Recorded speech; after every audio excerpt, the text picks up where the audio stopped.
Hi hello welcome to news Adda. Jagan కేసులు కాంగ్రెస్ పోరాటం కలిసి వస్తుందా? ఏపీలో ఆసక్తికర రాజకీయ పరిణామాలు జరుగుతున్నాయి. కూటమి దూకుడుగా ముందుకు సాగుతుంది. ఆ దూకుడుకు బ్రేక్ వేసి పూర్వ వైభవం సాధించాలని జగన్మోహన్ రెడ్డి తహతలాడుతున్నారు. అందుకు ఏ చిన్న అవకాశం వచ్చినా జారవిడ్చుకోవడం లేదు.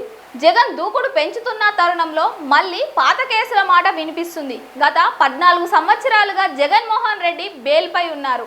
ఆయనపై పాత కేసులు అలానే ఉన్నాయి. అందుకే కేంద్రంలో అధికారంలో ఉన్న బీజేపీతో సఖ్యతగా మెలుగుతున్నారు అనేది ఒక ప్రధాన ఆరోపణ. బీజేపీ జగన్మోహన్ రెడ్డికి పరోక్ష సహకారం అందిస్తుంది అనేది బహిరంగ రహస్యమే. జగన్ ఏపీలో కూటమి ప్రభుత్వాన్ని విమర్శిస్తారు, కానీ కేంద్ర బీజేపీని అస్సలు ఏమీ అనరు. అందుకు ప్రధాన కారణం ఆయనపై ఉన్న కేసుల భయమే. తనపై కేసులు ఉన్నాయని కేంద్రం కన్నెర చేస్తే జరిగే పరిణామాలు తెలుసు. అందుకే జగన్మోహన్ రెడ్డి బీజేపీ విషయంలో మౌనంగా ఉన్నారు. బీజేపీ సైతం ఆయన విషయంలో చూసి చూడనట్టుగా ఉంది. కానీ ఇప్పుడు కాంగ్రెస్ పార్టీ దానినే హైలైట్ చేస్తుంది. తమిళనాడు మాజీ సీఎం జయలలితకు ఒక న్యాయం, జగన్మోహన్ రెడ్డికి మరో న్యాయమా అంటూ ప్రశ్నిస్తుంది. ఈ రాష్ట్రానికి 5 ఏళ్ల పాటు ముఖ్యమంత్రిగా వ్యవహరించారు రాజశేఖర్ రెడ్డి.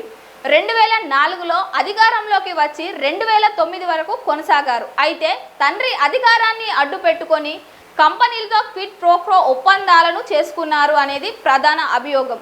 భూములు, మైనింగ్ లీజులు, అడ్డగోలు అనుమతుల ద్వారా రాజశేఖర్ రెడ్డి హయాంలో లబ్ధి పొందిన సంస్థలు ప్రతిఫలంగా జగన్ కంపెనీలో వేల కోట్ల విలువైన పెట్టుబడులు పెట్టాయని సిపిఐ తేల్చింది.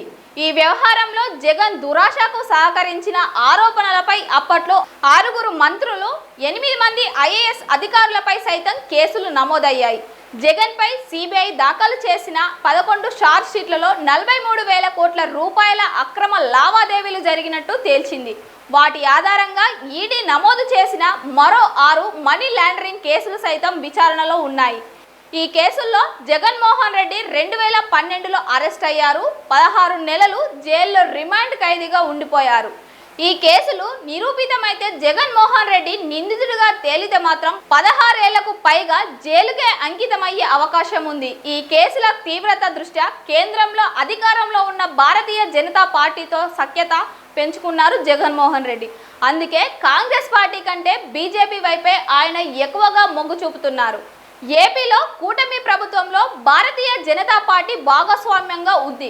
కేంద్రంలో ఎన్డీఏ ప్రభుత్వంలో సైతం కీలక భాగస్వామిగా ఉంది తెలుగుదేశం. అయినా సరే జగన్మోహన్ రెడ్డి తన లాబియింగ్తో తన కేసుల విషయంలో ఎటువంటి కదలిక లేకుండా బీజేపీతో సంధి చేసుకున్నారన్నది ప్రధాన ఆరోపణ. ఇప్పుడు తాజాగా దీనిపై కాంగ్రెస్ పార్టీకి చెందిన కేంద్ర మాజీ మంత్రి చింతమోహన్ సంచలన వ్యాఖ్యలు చేశారు. జగన్మోహన్ రెడ్డి కేసుల విషయంలో కేంద్ర బీజేపీ సహకరిస్తుందని ఆరోపించారు. గతంలో తమిళనాడు ముఖ్యమంత్రిగా ఉన్న జయలలిత కేసుల విషయంలో కఠినంగా వ్యవహరించింది సిబిఐ. ఆమెకు శిక్ష పడే వరకు సిబిఐ ఉడుం పట్టు పట్టింది. ఆ స్థాయిలో మాత్రం జగన్మోహన్ రెడ్డి విషయంలో లేదు అనేది చింతమోహన్ అభిప్రాయం. ఈ అంశాన్ని హైలైట్ చేస్తుంది కాంగ్రెస్ పార్టీ. మున్ముందు జగన్మోహన్ రెడ్డి కేసులను అడ్డం పెట్టుకొని బీజేపీని ఇరగాటంలో పెట్టాలని చూస్తుంది. చూడాలి మరి ఏం జరుగుతుందో.